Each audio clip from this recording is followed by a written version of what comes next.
Hello folks, today is Friday. You know what that means. I'm Jake Baldino here every Friday for the Friday gaming news show thing that still doesn't have a name. Let's talk about cool stuff that happened in games, starting off with this GameStop in Washington, D.C. Earlier this week, this GameStop was robbed at gunpoint. There is security camera footage, but we gotta talk about the 7-year-old kid that immediately just fought and defended his video games. He just ran up to this masked robber with a gun and started whacking him. I gotta say, that is a kid who cares about his video games. He got territorial on that guy's ass. People in DC definitely don't fuck around. I'm proud of you, kid. Good job. You put your life recklessly in danger for the good of video games. That's what I would have done. And you know what? Let's get this out of the way. We got to talk about this. The screenshot that's been floating around. It popped up on Reddit. People have been poring over it over and over and over again. Is this a Red Dead Redemption 2 or whatever it's going to be called screenshot? Is it a screenshot of the remastered Red Dead thing that's also being rumored?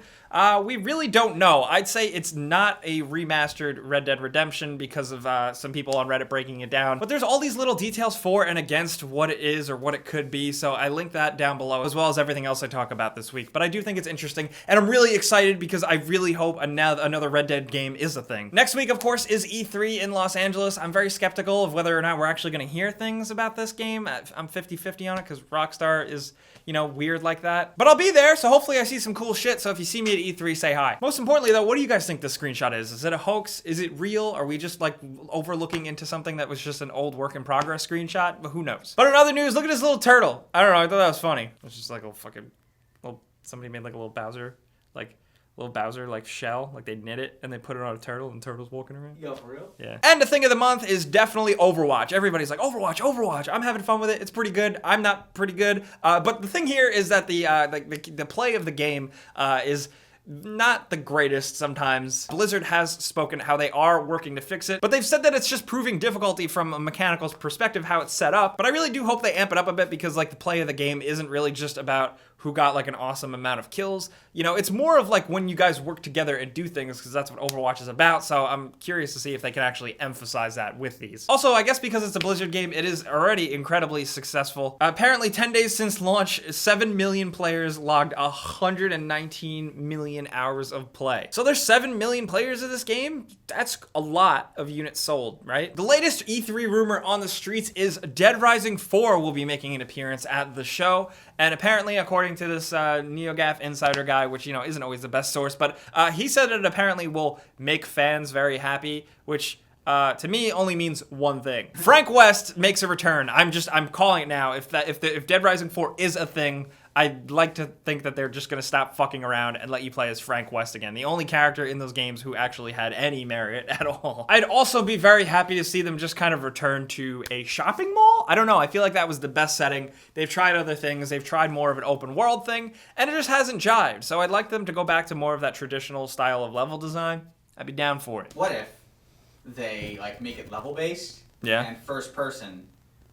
Oh, nice. Play it with up to 4 people. Nice, bro. That sounds like every other video game. All right, PC people, let's talk about Intel's new 10-core CPU. The Core i7 Extreme Edition is called an i7-6950X. The processor is going to run at 3 gigahertz, a 25 megabyte cache, and all that turbo boost stuff, and it's going to cost $1,700. This thing is a total beast. But I can't afford to put it in my computer anytime soon. I don't think you can either. I'm not judging you. I'm just saying, let's be real. So this thing is definitely a beast, and while it's not really going to be mainstream yet, that'll be in your computer in a few years, and that's exciting. Now, finally, it is my favorite time of the show. We get to talk about Watch Dogs 2. Yeah, shut the fuck up. I heard you, okay? Look, I say this every time we talk about this, okay? Watch Dogs, not perfect, not great, but had the potential. And Watch Dogs 2, if it could do an Assassin's Creed 2, if it could pull that, could be awesome.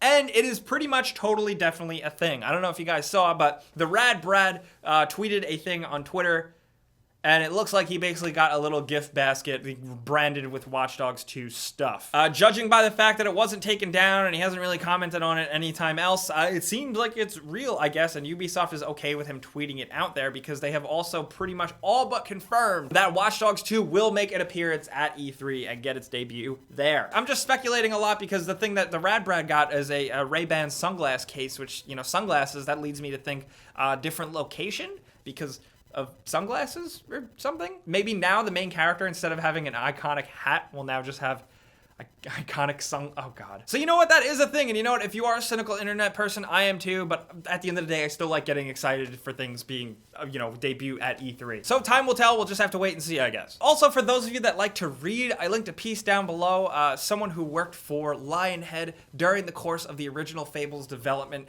and how the constant crunch time kind of like destroyed his life making Fable. Fable being one of my favorite games. I just thought this was a really interesting read and some of you guys would want to check it out. It's down below. Oh, and by the way, I should have talked about this after Watch Dogs, speaking of Ubisoft, but apparently they're making a The Division movie starring Jake Gyllenhaal attached to be in the movie and also produce it. This was reported by Variety, who is a good source for these types of things, and I wouldn't be surprised. It seems like Ubisoft is really gunning for more than just video games with their properties, but also The Division is a weird choice for a game. Like, as much as we all have our criticisms here, I guess out in the real world, it did sell a lot of copies, so they're thinking of it that way, but also, I guess they just have to make a story because The Division doesn't really have one other than the setting. Keep in mind though, this is in the very, very early stages where they don't even have a writer yet. So you remember like how many times they talked about the Uncharted movie being a thing and nothing ever came out of that. Also real quick, for those of you fans of it, Payday, the rights have been acquired by Starbreeze Studios and they have said that they are going to make a Payday 3. So that's a thing. Yay! How much they pay you to talk about that? I see 200 Payday bucks behind you.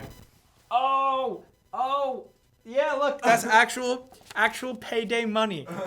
Yeah, I'll save that one for later. This gets me absolutely nothing, not even like DLC or anything. It's been a while, but we need to talk about hashtag fuck Konami. Yes, they are back in the news with some, I don't even want to talk about it. It hurts so bad. Metal Gear Solid 3 makes a return, and this time in the Fox engine, the game engine that was used to build Metal Gear Solid 5. Well, now Metal Gear Solid 3 gets its new debut in a wonderful trailer. I can't even talk about this story. Okay, I watched this for the first time with no idea what it was. Check out my reaction. Are they really?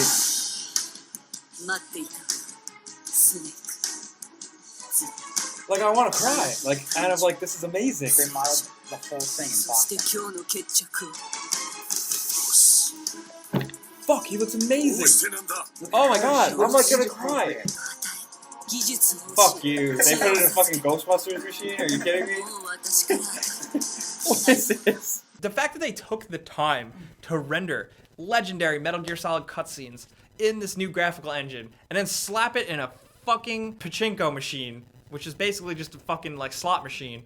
Oh my god. Konami's just like Konami's just hammering more nails in the coffin that is my heart. Also, check out this little survival horror first-person game that popped up on my radar that I didn't expect, called Agony. It's got a trailer. The trailer looks a little crappy, but kind of also interesting with the fact that you are just kind of going through hell. A survival horror game set in hell sounds very interesting.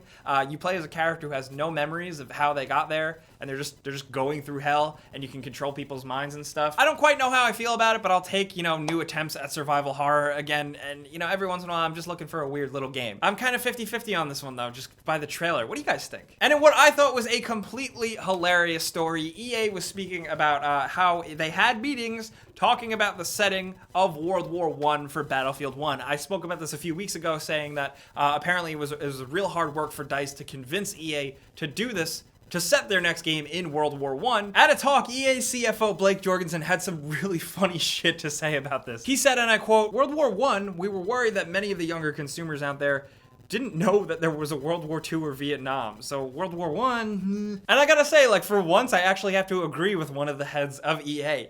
People are stupid. There are definitely younger people out there that aren't aware of World War I. I know for some of you that might just sound so inconceivable, but yes, there are younger people out there that you can't even really say they're stupid. They just don't know things. So if anything, now it's even more weird because they're going to learn about World War I in the most bizarre, distorted fashion. But hey, you know what? Video games, am I right? Guys, we gotta talk about that giveaway I do every single week. There's a link below, you click it to sign up, you enter once, you're entered forever. So then every week I go in, pick a random winner to win a free game of their choice. And this week's winner is...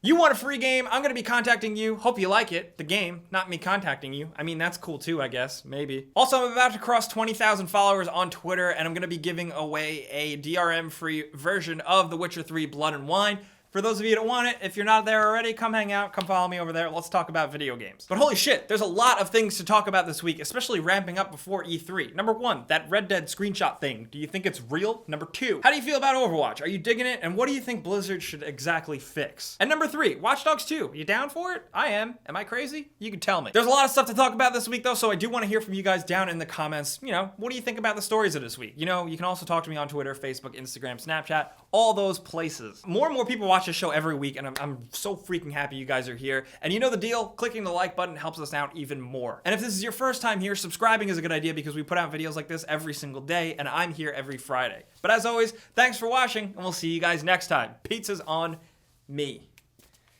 Me. I need to come up with something better. I hate that crap. What a fucking shitty catchphrase.